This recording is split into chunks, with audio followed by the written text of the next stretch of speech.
government release all prisoners, release the curfew.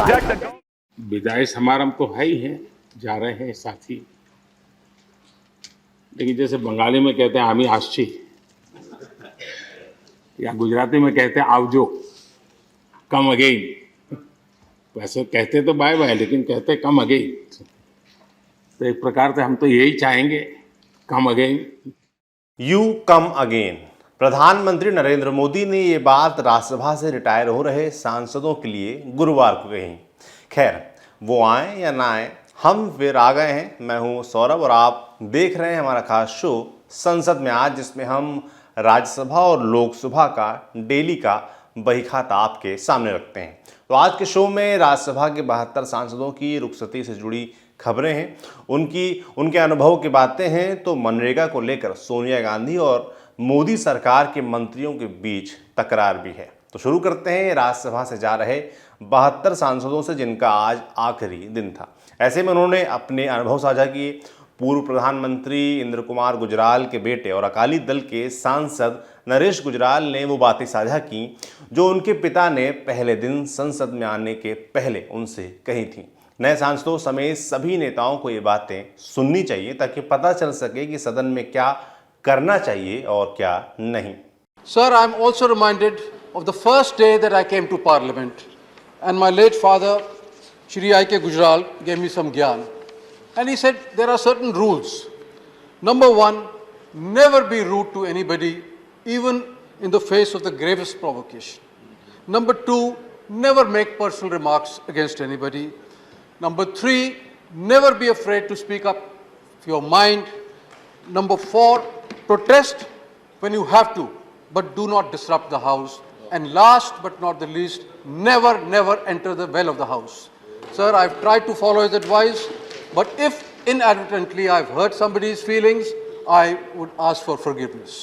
जाने वाले सभी सांसद अपने अनुभव बता रहे थे। इस बीच मध्य प्रदेश से कांग्रेस के सांसद विवेक तनखा ने बताया कि कैसे वो बीएसपी के समर्थन से राज्यसभा पहुंचे थे। सुनिए।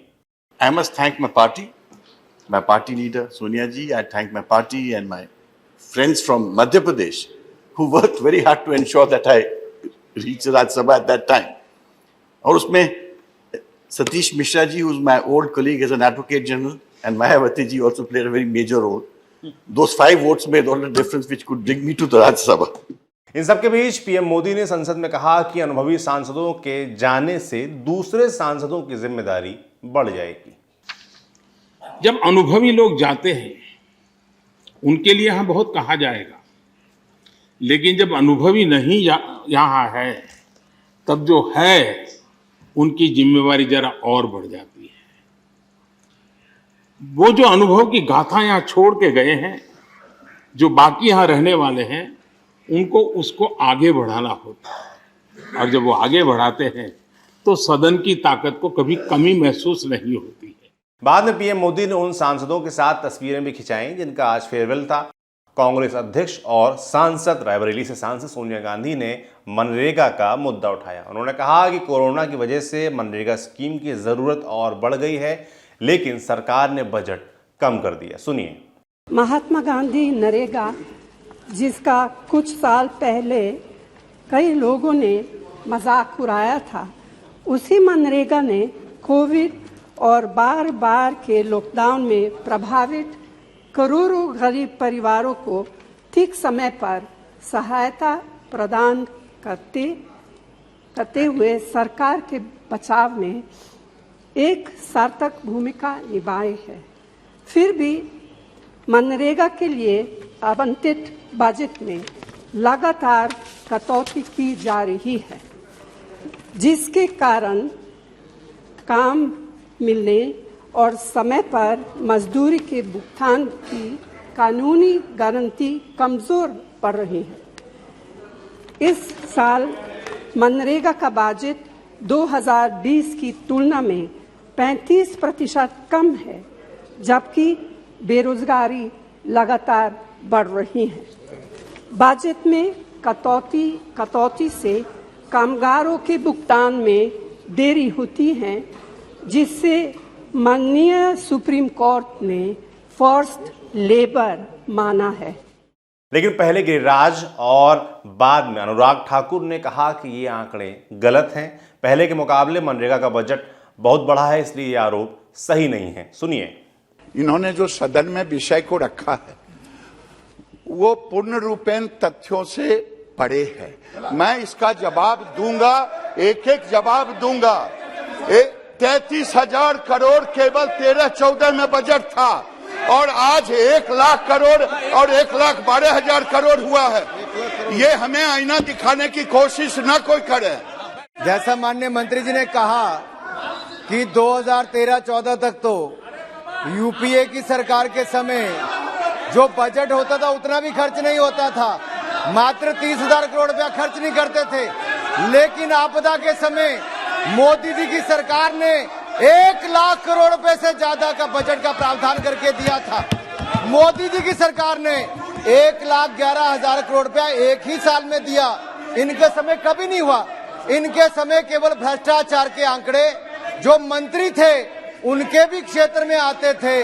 हमने जियो टैगिंग की शुरुआत भी की और इस पे कार्रवाई करने का काम भी किया। आज बटन दबाने से मनरेगा के कर्मचारियों के खाते में पैसा जाता है। ये नरेंद्र मोदी जी की सरकार ने प्रधानमंत्री जनधन योजना के खाते खुलवाए और मनरेगा के कर्मचारियों का पैसा उसमें जाने का काम भी हुआ है। लोकसभा में क्लाइमेट चेंज पर भी चर्चा हुई। वहीं इन सबके बीच सड़क परिवहन मंत्री नितिन गडकरी ने लोकसभा अध्यक्ष से कहा कि वो संसद की पार्किंग में इलेक्ट्रिक गाड़ियों का चार्जिंग स्टेशन लगाने की इजाजत दें। Sir, I will request Honorable Speaker, sir, now this is the time for the Parliament to, on our parking places, start electric charging stations, sir, giving this facility to the honorable members by which they can purchase electric cars and come to here and they can charge their car here in the Parliament premises.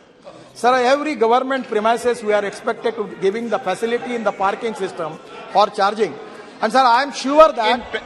लेकिन payment के साथ। Sir, आप जो कहेंगे वो करेंगे। मैं request करूंगा सर, नए बिल्डिंग में रूफटॉप सोलर लगा दो और free of charge sir power दे दो, कोई खर्चा नहीं आएगा। Sir, I will assure you to the all honorable house that within 2 years the cost of electric two-wheeler, electric three-wheeler, electric four-wheeler will be equivalent to the petrol cost of the petrol vehicle, and the country will change. Our VR policy is import substitute, cost effective, pollution free and indigenous. अंत में फिर राज्यसभा चलते हैं, जहां सभापति वेंकैया नायडू ने कहा कि ये परेशान करने वाली बात है कि पिछले 4 सालों के दौरान तमाम तरह की रुकावटों के चलते 35% से अधिक समय खराब हो गया। इससे पहले कि बहुत देर हो जाए, इस पर अंकुश लगाने की ज़रूरत है। बिल्कुल सही बात कही वेंकैया नायडू ने। संसद चले तो वहाँ हो हल्ला हो, मगर इतना नहीं कि कामकाज ही ना हो पाए। खैर, इसमें जिम्मेदारी सरकार और विपक्ष दोनों की है। तो संसद से आज में इतना ही। संसद से जुड़ी हर जानकारी हम आप तक ऐसे ही पहुंचाते रहेंगे। देखते रहिए दी लल्लन टॉप। लेकिन आज राज्यसभा में विदाई का दिन था, इसलिए आपको छोड़ जाते हैं संजय सिंह की इस शायरी के साथ कि उसको रुखसत तो किया था, मुझे मालूम न था। उसको रुखसत तो किया था, मुझे मालूम न था। घर सारा ले गया, घर छोड़ के जाने वाला। मान्यवर, यहां से जाने वाले सदस्यों की, उनके योगदान की हमेशा याद आती रहेगी। उनसे बहुत कुछ सीखने को मिला मान्यवर। और आपने इस चेयर से एक दिन कहा था सर कि विविधता में एकता भारत की विशेषता।